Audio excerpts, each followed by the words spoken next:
Assalamualaikum warahmatullahi wabarakatuh. Shalom, Om Swastiastu, Namo Buddhaya, Salam Kebajikan.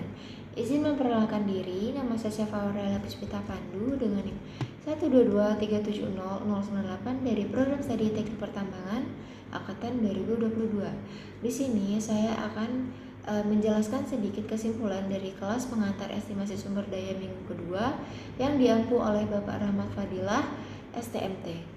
Jadi kesimpulan yang saya dapatkan itu adalah tentang estimasi, di mana estimasi sendiri ini berbeda dengan kalkulasi. Jadi kalkulasi itu adalah hasil hitungan dari estimasi yang hasil itu bukan angka bulat seperti estimasi. Jadi di dalam dalam mind planning sendiri ada berbagai pertimbangan. Yang pertama itu ada dari kedalaman dan juga karakter dari overburden. Lalu yang kedua mineralisasi atau penyebaran mineral. Yang ketiga ada syarat pengendapan atau batas endapan. Dan yang keempat itu ada karakter kontinuitas biji dalam biologi. Jadi dalam pengantar estimasi sumber daya sendiri, hasil eksplorasi terbagi menjadi dua. Yang pertama itu ada sumber daya mineral yang terbagi lagi menjadi tiga. Yang pertama itu terekam, yang kedua tertunjuk, dan yang ketiga itu adalah terukur. Lalu ada juga yang kedua itu adalah cadangan mineral, di mana terbagi menjadi dua, yaitu terkira dan terbukti. Di mana peningkatan keyakinan geologi yang semakin ke bawah itu adalah semakin tinggi. Lalu ada juga estimasi sumber daya yang di dalamnya itu terbagi menjadi 5, yaitu yang pertama ada metode, lalu ada parameter estimasi, yang ketiga permodelan, keempat jumlah dan klasifikasi sumber daya, dan yang kelima adalah pernyataan kompeten persen.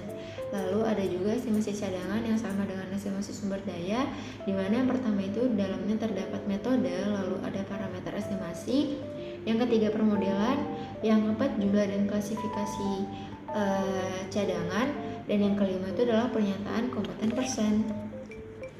Lalu kita berlanjut ke dalam jenis pemboran. Yang pertama itu ada jenis full coring atau bentuk secara fisik yang dapat terlihat.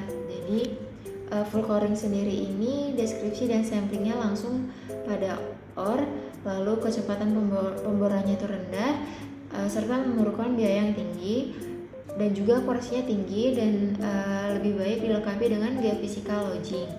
Lalu yang kedua itu ada non-coring atau open hole, di mana open hole sendiri ini deskripsi dan samplingnya itu terdapat pada cuttings, lalu kecepatan pemborannya tinggi dengan biaya rendah serta akurasinya rendah, lalu digunakan juga sebagai pilot hole dan juga harus dilengkapi dengan geophysical logging.